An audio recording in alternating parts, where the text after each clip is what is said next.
Hey everyone, it's Barbara Hayward here from the Old Girl Spiritual Stuff, and of course I'm the old girl. And welcome back to Deliberate Manifestation. Today we're on step 7, and we're going to talk about silence. And silence is different to the rest of them. This is not a long video. It should only be 5 to 7 minutes. But it also, just like patience, it's really a very important step. So before we get into it, as you know, we've got some housekeeping to do. And the first housekeeping is that this is for entertainment purposes only. What I share with you today, all my videos, it is my awareness, my understanding, my teachings and my learnings and my philosophy. Hopefully you can learn something or get something from it. Some of it will resonate with you. If not, there'll be other videos, hopefully, that will resonate. The second piece of housekeeping that is really important is to subscribe, like, and could you just like every video that you watch, even 1 or 2 or 3 times, that'd be great. And please leave a comment what you think about it. That would be good too. Now, the other thing that, and this is for all this is for analytics behind the scene, it's so that YouTube will take our videos and share them further and greater than we are able to do ourselves. So it's all about in the background. Please share it on your Facebook page, wherever you would like to share it. There was something else in there. As if you've seen other past videos, sometimes I lose something. I've got a couple of little spots in my brain that are burnt out due to an illness that I've had. And so sometimes I just lose what I was saying, and then I just have to move on. It's a bit embarrassing, but, you know, I've learned to live with it, and hopefully you can too. So today we're going to talk about silence in the deliberate manifestation and why that's important. And it is important for this to happen on several levels. Now, there's a couple of areas that are equally important, but I thought 8 was enough. Now, what I'm going to do is incorporate a couple of the areas that I haven't mentioned into the silence part, because I really do think that they are all interjoined, these areas here. Why silence? Well, as you know, out in the real world, with our family, our peers, our friends, workplace, there is an incredible amount of negativity. We live in a society of fear, and I don't believe that it changes no matter what country or anywhere that we live. Our speech normally, and I'll say English, but it doesn't matter what speech. Okay, I'll talk about English because I do know English. A lot of our normal day speaking is negative. It's what we don't want. It's what doesn't work. It's what upset us. It's what didn't happen at work. It's what angered us at work. It's what bills we can't pay. It's who didn't turn up. And that is basically our conversations. We do put in amongst that, and I'm being incredibly general.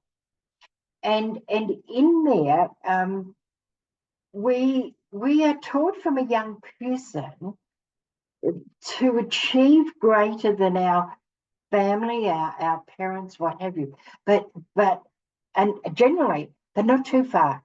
Don't achieve too far. You can do beyond what they have in 10 or 20%. And because we live in this fear energy, this fear structure that society's been created for us, and it has been created for us from those up in government and where have you, we have a lot of what I call, and you probably know the word, naysayers. Well, why would you want to do that? Isn't it like, are you up yourself? Why can't you just, you've got a good house. Why would you want something better? You know, You have them all around you, the naysayers. Why? Why? Because they don't think of it. You shouldn't be thinking.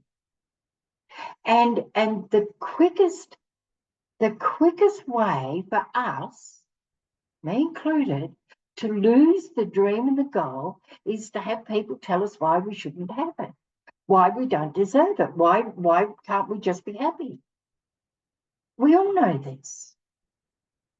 You know, I had an opportunity, it's a very quick story. Many years ago, I wanted to work in Hawaii. And there was this gentleman I met in Queensland, and his energy was astronomical. He was part Māori and part Hawaiian. And he said, "Oh, if you want to go, I'll take you. I go back to Hawaii, 3-4 times a year. I'll introduce you to anybody that you want. But you do realise, Barb, that over there they've got every type of spiritual worker that you can imagine, and they are brilliant. So what can you bring to the day?" I was so excited. I was going to go. He was going to help me, introduce me, and I'll do the rest. He wasn't doing that for me. And when he did that, my shoulders went, and I never went. Because his opinion was far greater than mine because of my lack of worthiness. Now, what I should have said to him was, but they don't have me. That's for another day. But they don't have me. But that's because I allowed he was trying to teach me a lesson, but in the eye review, without knowing that, it was like, oh, well, that was very negative. And that's what happens when, I can still see my shoulders going down, and I never did it.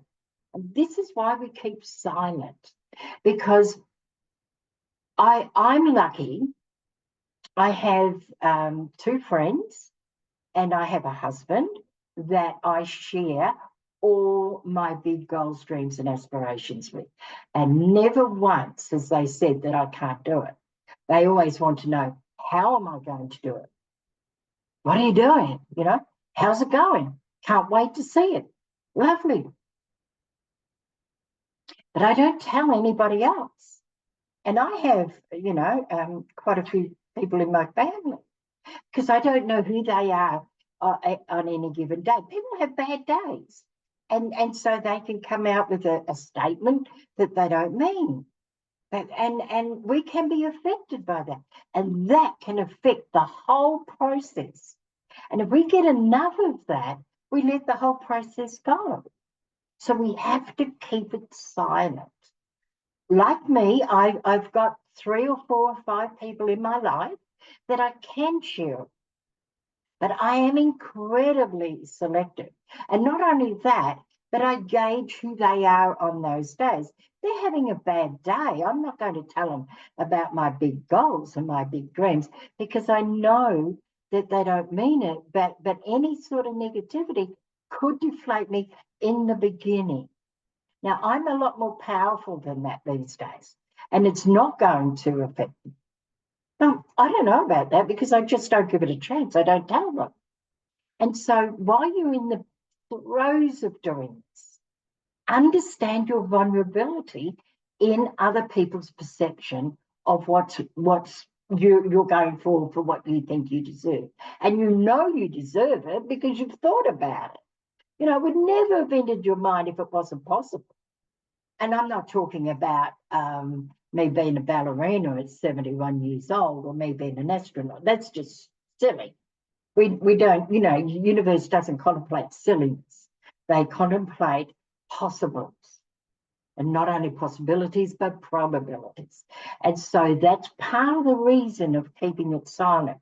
So what do you do while you're silent? You've got to be doing something, because, we are human beings, and we need to be doing something, because that's just how we're made. So in that silence, fit in gratification. I am so grateful. Have your grateful journal.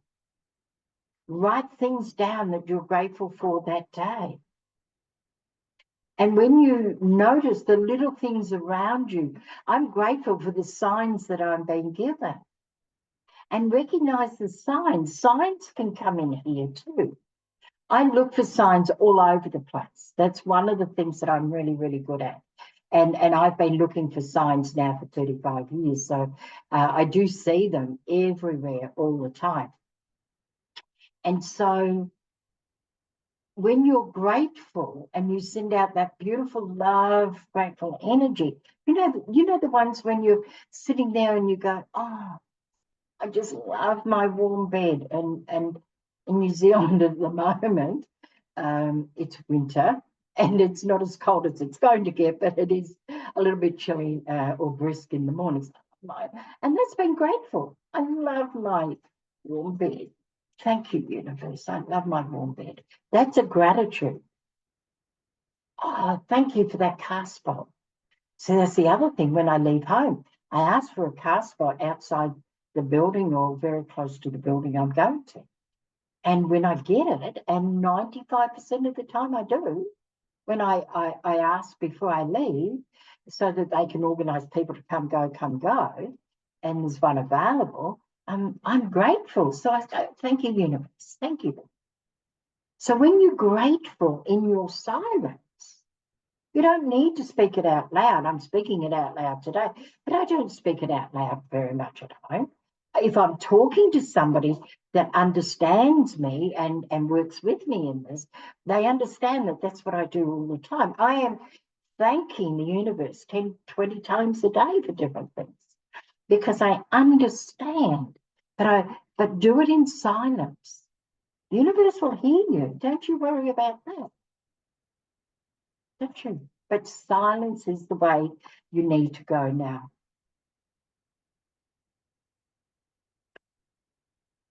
Gratitude could also be thankfulness. It needs to maybe come together, but in your silence of what you do. Now, this is something that we haven't touched on, but I'll make a different video a different day for this. And I call it treasure mapping. And the reason I call it treasure mapping is that is a term that was used back in the 60s from a book of, yes, Catherine Ponder, that I studied for decades. And you might know it as vision boarding or mapping, whatever you like to call it. Now, there was two schools of thought with this one. The one that you show it around, you put it up and you look at it every day.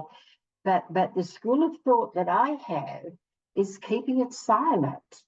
I don't show my vision boards to anybody, my treasure mapping. I don't show them to anybody, not even my friends that are so dear to me. My hubby, of course, because we live together, you know, he sees behind the wardrobe doors and places that I hide it.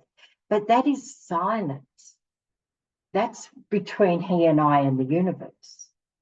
And when we keep it into silence, we are not restricted by other people's opinions or perception about whether we're going to get it or not, whether we deserve it or not, whether it's too big or not. Then the universe has that opportunity to bring it in. It's like a magnet. That I am wanting, that I'm asking for is wanting me. Otherwise, it wouldn't be there. It wouldn't be in our heads. You know, I had a saying many years ago, possibilities we can do, miracles take a fraction longer. But they both happen. So keep it into silence. Keep your treasure mapping, your vision boarding into silence. And it was funny, I was having a conversation with somebody about 10 years ago now, maybe a little bit more. And they were saying, and I was saying about keeping it private. And she wanted to tell me how wrong I was and why I was so wrong. And I showed her mine because she said it can't happen that way. It won't happen. But when I showed her mine, I said, well, this has been stored away in my lockage storage because we've changed countries so often and locations, and in Australia, the States, and in the North Island, it's provinces. But I've probably moved 20 times since I've met Dennis. And so we have a storage bin that we put all our special stuff in. But when I did this vision board, I put it in my storage bin and I did not open it for 7 years. And I pulled it out, and no lie, pulled it out, and 5 of those things occurred, even down to me writing a book. So both ways work, but when you're in silence about your goals, then it works better, in my opinion. Okay. Now, the other thing, the reasons why silence is really good, have you ever had this? So you ask the universe for a new car. Well, where in the hell is it? I don't see a new car for you. Ah, the put downs. So you thought you were going to get a new house. Well, how's that one going for you? I don't see you in a new house. How's that one going for you? They are all put downs. So when you keep it to yourself, or in my case, only the people who I know will not ever say that to me, because the moment they do, they never get told another thing about what I'm manifesting until after I've manifested. Oh, did you manifest? Didn't I tell you? Oh, sorry about that. I must have forgotten. That's why silence is really, really important. It doesn't sound like it should be as important as the other major steps, but in fact it is.